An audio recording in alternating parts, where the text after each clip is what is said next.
Legião X, mais uma vez multiplicando as suas chances de aprovação. Eu sou o Zé Boni e hoje nós vamos falar aqui sobre o relevo e a geologia do Brasil. Gente, isso é um tema um pouco assustador, a galera fica meio assustada, mas tranquilinho, nós vamos fazer apenas uma apresentação do território brasileiro, uma descrição desse território, e aí você lembra da fisionomia da paisagem. Quando eu falo em paisagem, nós estamos falando de tudo que você, no seu dia a dia, acompanha, né? Tem essa leitura visual. Gente, é fundamental que você lembre que o território brasileiro ele vai ser formado basicamente como, né? O que tem no interior da Terra que dá formação aí para essa paisagem. A gente costuma lembrar dos agentes internos, não é isso?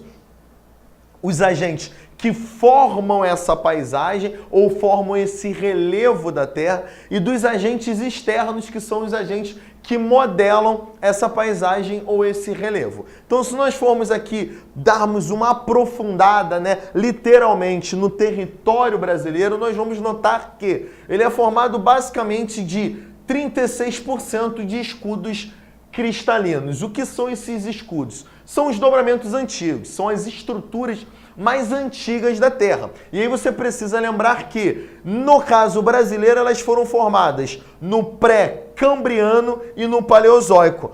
Paleo aqui você lembra do carro do seu pai, o Palio, que é um carro o quê? Velho, né? Então você lembra que isso é no período antigo. Então você lembra que o território brasileiro ele é basicamente antigo, com algumas exceções, como o Pantanal, uma partezinha da bacia amazônica e o litoral ali do sudeste do sul, né, que são áreas de formação recente. Basicamente essas. Em contrapartida, as demais áreas elas são antigas desse processozinho aqui. Bem, desses 36% nós vamos ter 4% dos metálicos e 32% dos não metálicos. Você lembra de não metálicos como ardósia, o granito e como metálicos o manganês, a bauxita, o ouro, etc e tal.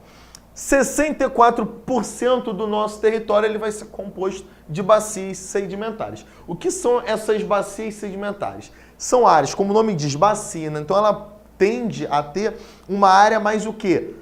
De depressão, uma área mais afundada, onde nós temos ali o depósito de outros sedimentos. Então os sedimentos de todo o relevo brasileiro, eles são arrastados, eles são levados ali, você lembra disso através do processo de erosão, né? Eles são arrastados para essas áreas e vão ali se acumulando, né? Essa área é muito importante, a gente pode sempre lembrar aí das áreas de leito de rio, né, onde os sedimentos são levados e a partir dali eles são jogados no mar. Gente, observação que normalmente o aluno é levado a errar.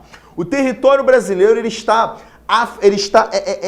afastado das bordas da placa tectônica, da nossa placa, que é a placa sul-americana. A gente costuma dizer que ele está no meio, né? Então, na verdade, você lembra que ele está o quê? Afastado das bordas. Se ele está afastado das bordas, esse processo de atrito entre as placas tectônicas chega no Brasil com uma intensidade muito baixa. Então, você costuma dizer que o Brasil é uma área de baixa instabilidade tectônica.